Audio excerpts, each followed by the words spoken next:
Welcome to the Keiser Report. I'm Max Keiser. If you need to ask what exactly is in your ready meal, chances are you don't really want to know. If you need to ask what is in your mortgage-backed security, chances are you don't really want to know.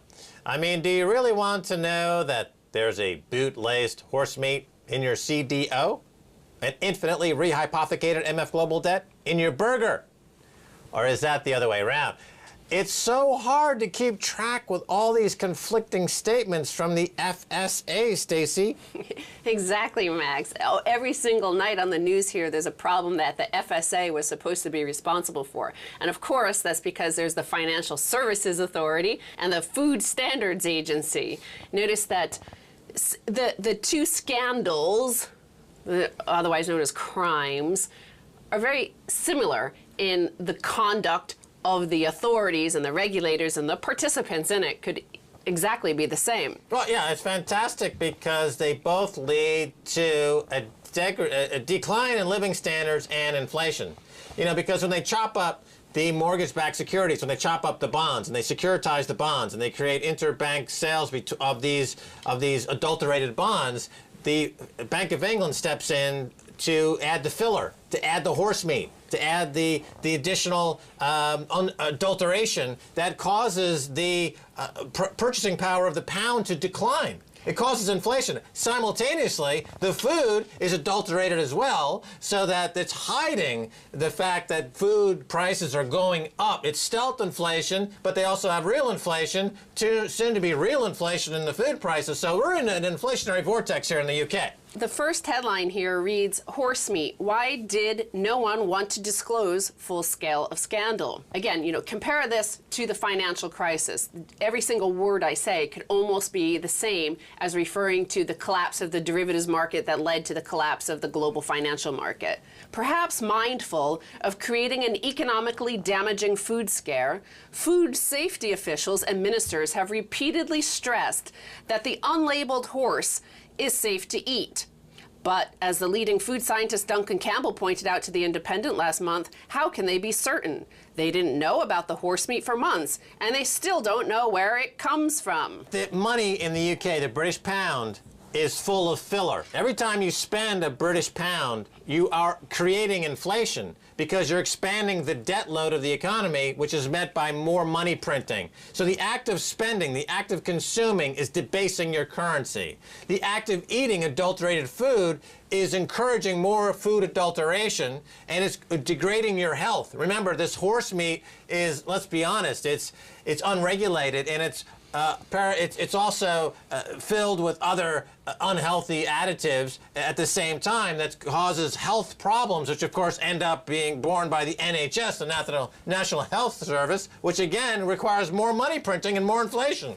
Now, going back, comparing this to the financial crisis, remember at the time, LIBOR rates were rigged, partly in complicity with the regulators and the likes of the Bank of England, because they wanted people to not be afraid of being in the markets. They didn't want people to know how bad it was. Here they're saying the same thing, that the food safety officials were worried that it would economically damage the agribusiness. And forget the health of the system, forget the health of the participants or the customers of these products. The same here is, we keep on being told it's safe to go back in the markets, it's safe to stay in the markets, even though in the financial markets, they don't know what is actually in these derivatives.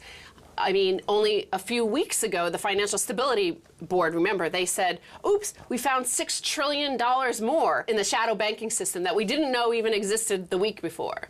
Right, so these food vendors will be too big to fail. They'll say, we can't regulate food. We don't care if it's horse meat, donkey meat, rat meat. We don't care, it's all meat. Meat is meat, you gotta eat it. If you stop eating it, the whole system will collapse. Eat your rat meat, you stupid British idiots. Eat your CDOs, your collateralized debt obligations. Keep spending this remarkably corrupt pound. We don't care, just keep doing it.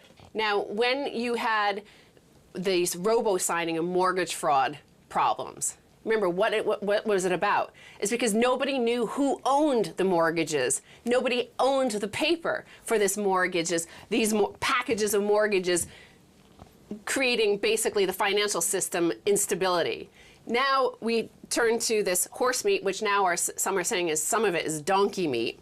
It came from abattoirs in Romania, through a dealer in Cyprus, working through another dealer in Holland, to a meat plant in the south of France, which sold it to a French-owned factory in Luxembourg, which made it into frozen meals sold in supermarkets in 16 countries. It reminds me of the Dutch sandwich.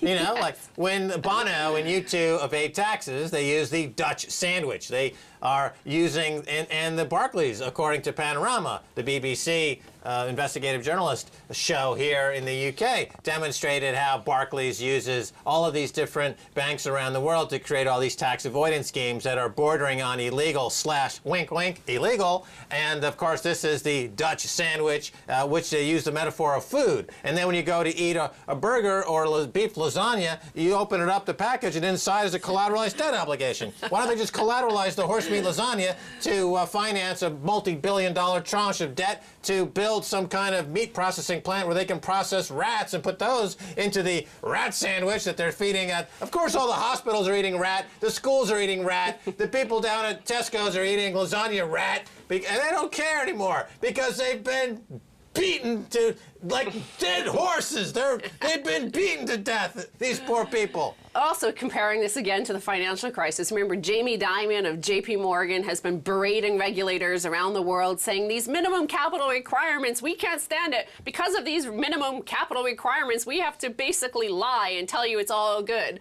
Well, part of this horse meat or donkey meat scandal is the fact that in Romania, in the last few months, they've banned horses and donkeys on the roads. So there's been an oversupply of all these donkeys and horses that people now don't want to feed because they can't use them on the roads. So apparently this is what they're claiming is why there's so much honky.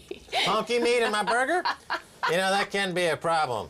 You know, there's too many honkies around. So to get rid of the honky overpopulation, we decided to turn them into burgers and sell them in lasagnas down there at Tesco. You know, keep in mind, if you've got a honky infestation problem, just turn them into lasagna. What's the big deal?